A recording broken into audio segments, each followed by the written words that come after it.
माता वैष्णो देवी के दरबार में दर्शन करने का सपना लिए उत्तर प्रदेश के बागपत जिले से निकला एक साधारण परिवार ये नहीं जानता था कि उनकी खुशियों भरी यात्रा कुछ ही पलों में मातम में बदल जाएगी। ये कहानी है उस दर्दनाक हादसे की जिसमें दो बहनों ने मौके पर ही अपनी जान गंवा दी और परिवार के बाकी सदस्य गंभीर रूप से घायल हो गए। घटना ने न केवल पूरे परिवार को तोड़ दिया बल्कि उनके गांव और रिश्तेदारों को भी गहरे शोक में डुबो दिया। उत्तर प्रदेश का बागपत जिला गन्ने के खेतों और मेहनतकश लोगों के लिए जाना जाता है। यहाँ के छोटे कस्बे खेगड़ा की गलियों में रहने वाले गोयल परिवार का माहौल बीते दिनों बेहद खुशियों भरा था। 4 महीने पहले ही इस परिवार में नई बहू आई थी। चांदनी नाम की इस युवती की शादी बड़े ही धूमधाम से हुई थी। शादी के बाद का जीवन नई उम्मीदों और सपनों से भरा होता है और चांदनी भी अपनी नई जिंदगी के हर पल को जीना चाहती थी। इसी बीच परिवार ने माता वैष्णो देवी के दर्शन करने का निर्णय लिया। दर्शन पर जाना उनके लिए केवल धार्मिक आस्था का विषय नहीं था, बल्कि जीवन के नए अध्याय की शुरुआत पर आशीर्वाद लेने जैसा था। चांदनी अपने पति मयंक गोयल, अपनी बहन नीरा, बहनोई अमित गोयल और एक 10 साल की बच्ची के साथ यात्रा पर निकली। 5 लोगों का यह छोटा सा जत्था बहुत उत्साह में था। जब कोई परिवार वैष्णो देवी यात्रा पर निकलता है तो रिश्तेदार और पड़ोसी भी उन्हें शुभकामनाएं देते हैं। इसी तरह पूरे खेगड़ा कस्बे में लोग कहते हुए सुने गए कि माता के दरबार से आशीर्वाद लेकर लौटोगे तो घर पर खुशियों की बरसात होगी। कटरा पहुंचने तक सब कुछ सामान्य था। वहां की वादियां व पहाड़ों से आती ठंडी हवाएं, भक्तों की भीड़, ये सब हर तीर्थयात्री के लिए अनोखा अनुभव होता है। परिवार ने भी बड़ी श्रद्धा और उमंग से यात्रा शुरू की। चढ़ाई के दौरान माता के जयकारे गूंज रहे थे। सबके चेहरों पर एक अलग ही खुशी थी। लेकिन प्रकृति का खेल इंसान के लिए हमेशा अप्रत्याशित होता है। मंगलवार का दिन था जब अचानक कटरा इलाके में मौसम बिगड़ने लगा। आसमान पर काले बादल छा गए और पहाड़ों से खिसकती मिट्टी और पत्थरों ने देखते ही देखते तबाही मचा दी। एक भारी लैंडस्लाइड हुआ जिसने वहां मौजूद कई श्रद्धालुओं को अपनी चपेट में ले लिया। अफरा तफरी का माहौल बन गया। लोग इधर उधर भागने लगे और चीख पुकार गूंजने लगी। इसी लैंडस्लाइड की चपेट में आ गया बागपत का यह परिवार। कुछ ही पलों में सब कुछ बदल गया। मिट्टी और पत्थरों के मलबे के नीचे दब गई चांदनी और बहन नीरा। बचाने की कोशिशें हुई, लेकिन दोनों बहनों ने मौके पर ही दम तोड़ दिया। यह दृश्य वहां मौजूद हर किसी के लिए हिला देने वाला था।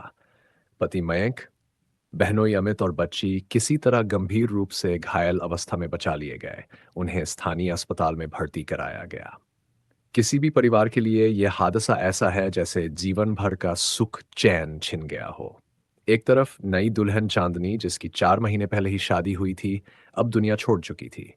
दूसरी तरफ उसकी बहन नीरा जो अपने घर और परिवार के लिए सहारा थी, अब नहीं रही।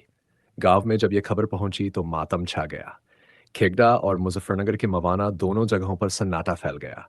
लोग घरों से निकलकर एक दूसरे के घरों में जाकर पूछने लगे, सच है क्या? क्या चांदनी और नीरा अब हमारे बीच नहीं रही?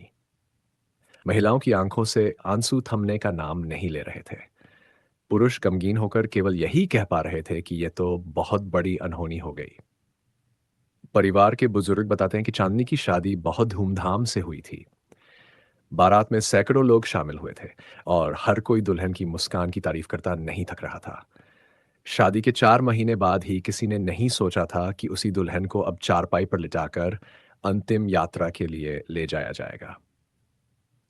नीरा की कहानी भी उतनी ही भावुक है। नीरा अपने घर की सबसे जिम्मेदार बेटी मानी जाती थी। माता पिता के काम में हाथ बंटाना, रिश्तेदारों से जुड़ी जिम्मेदारियां निभाना, सब कुछ वह बखूबी करती थी। उसका सपना था कि वह भी अपने जीवन में खुशहाल परिवार बनाए, लेकिन किस्मत ने उसके सपनों को अधूरा छोड़ दिया। हादसे में घायल मयंक और अमित अस्पताल में जिंदगी और मौत के बीच जूझते रहे। डॉक्टरों ने उन्हें बचाने की पूरी कोशिश की। वहीं बच्ची की हालत भी नाजुक बताई गई। ये बच्ची बार बार केवल यही पूछ रही थी कि मम्मी कहाँ है, मौसी कहाँ है।